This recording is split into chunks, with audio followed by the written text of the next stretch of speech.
हाथरस कांड को लेकर के जहां एक तरफ पूरे देश में गम है, गुस्सा है और आरोपियों के प्रति लोग इस बात को लेकर के मुहिम चला रहे हैं कि जिसने भी अपराध किया या जिसकी भी थोड़ी सी मिलीभगत थी उसको सख्त से सख्त सजा दी जानी चाहिए। मगर हाथरस के सांसद का ये बेशर्मी भरा रवैया आप देखिए।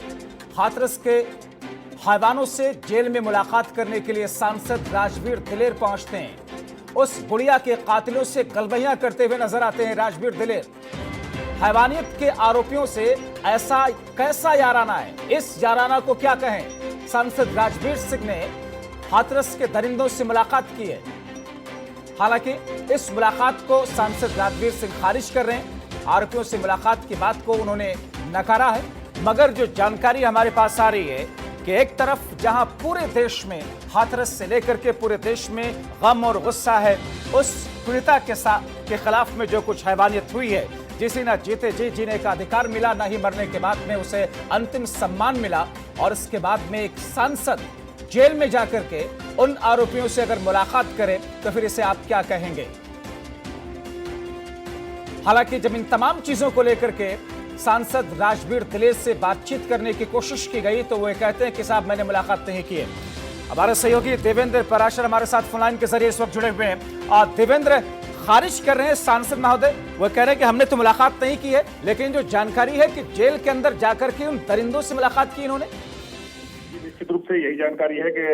सांसद राजवीर दिलेर जेल में अंदर गए और चारों आरोपियों से वहां मुलाकात की, क्योंकि राजवीर दिलेर पे पहले ये आरोप लग रहा था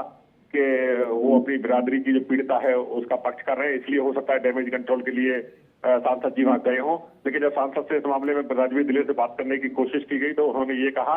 कि मैं एसएसपी ऑफिस जा रहा था तो वहां जेल के सामने खड़ा हो गया था, मैं जेल में उनसे मैंने किसी से मुलाकात नहीं।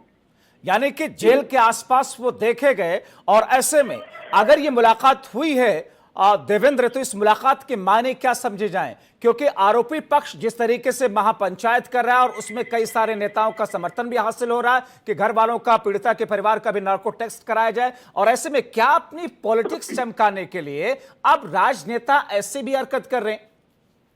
जी, निश्चित रूप से अपनी राजनीतिक रोटियां सेकने के लिए राजवीर दिलेर ने उनसे मुलाकात की होगी और उनको बाकायदा जेल के गेट पर देखा गया था, जिस पर कि वो ये सफाई दे रहे हैं कि मैं एसएसपी ऑफिस जा रहा था और वहां खड़ा हो गया, इस वजह से वहां किसी ने देख लिया हो, जबकि बताने वाले ये कह रहे हैं कि वो जेल से निकलते हुए देखे गए। अब मगर आमतौर पर अमूमन ना किसी भी जेल के गेट पर ऐसे कोई सांसद रुकता नहीं है बिना किसी काम की, या बिना किसी काम के किसी ऐसी जगह पर कोई सांसद महोदय या विधायक रुकते नहीं है। जाहिर तौर पर जिस तरीके से खबरें आ रही है देवेंद्र की उन्होंने मुलाकात की है, अब ऐसे में जहां एक तरफ उत्तर प्रदेश के अंदर कई सारी धाराओं में मुकदमा दर्ज किया गया जातीय हिंसा फैलाने की साजिश के प्रति, ऐसे में दूसरी तरफ जो पॉलिटिकल टूरिज्म के तौर पर इस वक्त हाथरस बना हुआ है, जेल में मुलाकात, जेल अधिकारियों से किसी से कोई बातचीत हो सकी आपकी, किसी ने इस बात को लेकर के कोई पुष्टि की? जी, अभी किसी जेल अधिकारी से बातचीत नहीं हो सकी है। जैसे हम प्रयास कर रहे हैं कि किसी जेल अधिकारी से,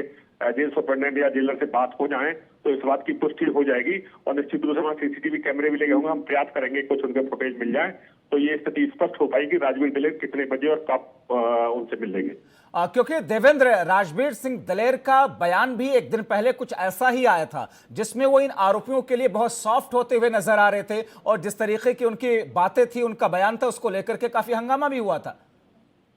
ये निश्चित रूप से राजवीर सिंह दिलेर का, अब हमने बात की उनसे और अब जो अभी उनकी हमने बैठ ली तो उसमें भी उन्होंने ये कहा कि ये बच्चे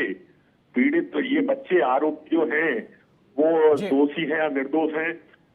ये तो कोर्ट तय करेगा। इस तरीके की सब मतलब सॉफ्ट कॉर्नर उनका आरोपियों के प्रति राजवीर सिंह दिलेर का निश्चित रूप से दिख रहा है। चलिए, बहुत शुक्रिया देवेंद्र पारासर इन तमाम जानकारी के लिए।